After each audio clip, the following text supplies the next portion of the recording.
Prep for regulators. Structure clear answers under pressure. Under pressure, clear structure beats perfect grammar. The prep method helps you answer clearly, even when questions are tough or fast. It stops rambling, reduces the risk of saying too much, and keeps your message focused.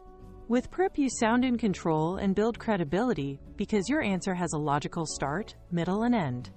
Best of all, it works in English at any level. Short sentences, direct words, confident tone. Whether you're a native speaker or not, prep gives you a reliable path to strong, compliant answers in hearings, audits, and high-stakes meetings. Prep is a simple 4-step frame. Start with your point, the direct answer. Then give a brief reason so the listener knows why. Next, offer one example to make it real and verifiable. Finally, point again to close and confirm your message. This sequence mirrors how decision-makers process information: clear claim, short justification, concrete support, clean finish. It's fast, repeatable, and easy to remember under stress.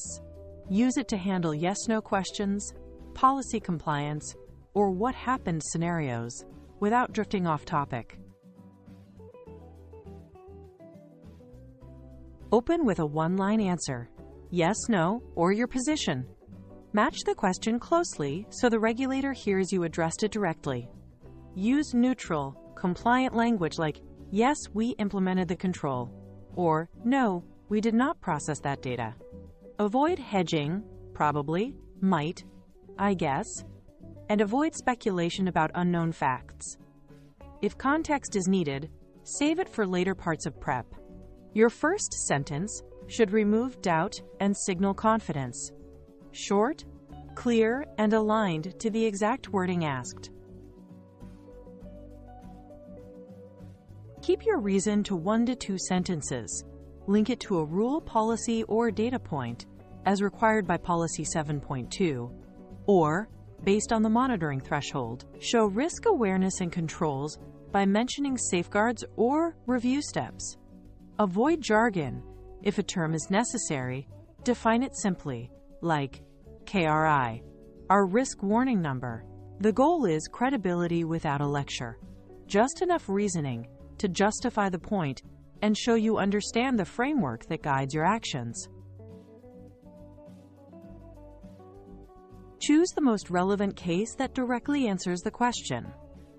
If permitted, include numbers or dates to anchor the facts, times, volumes, or references. Describe the action and outcome, what you did, what changed, and how it met the requirement. Keep the tone factual, not defensive. No apologies, no blame, just verified steps. One tight example builds trust and prevents follow-up drift. If more detail is requested, you can always expand, but start with a single, strong illustration.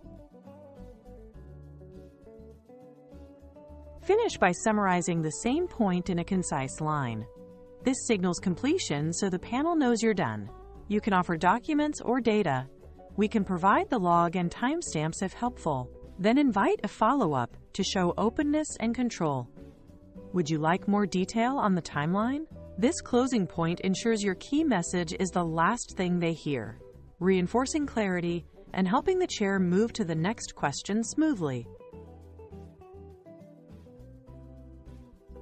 Point: we notified within 24 hours. Reason: our incident policy requires rapid reporting to the regulator for material events.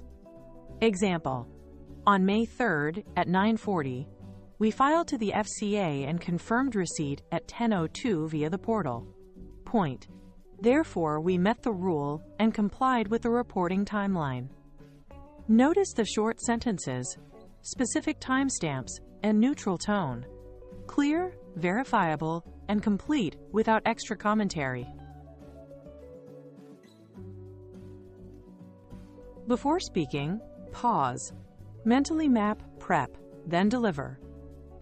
Keep one idea per sentence to reduce confusion and make transcription clean.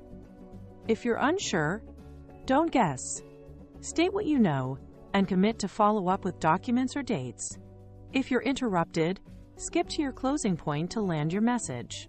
These habits protect accuracy, save time, and project calm authority, exactly what you want in hearings and high-stakes reviews.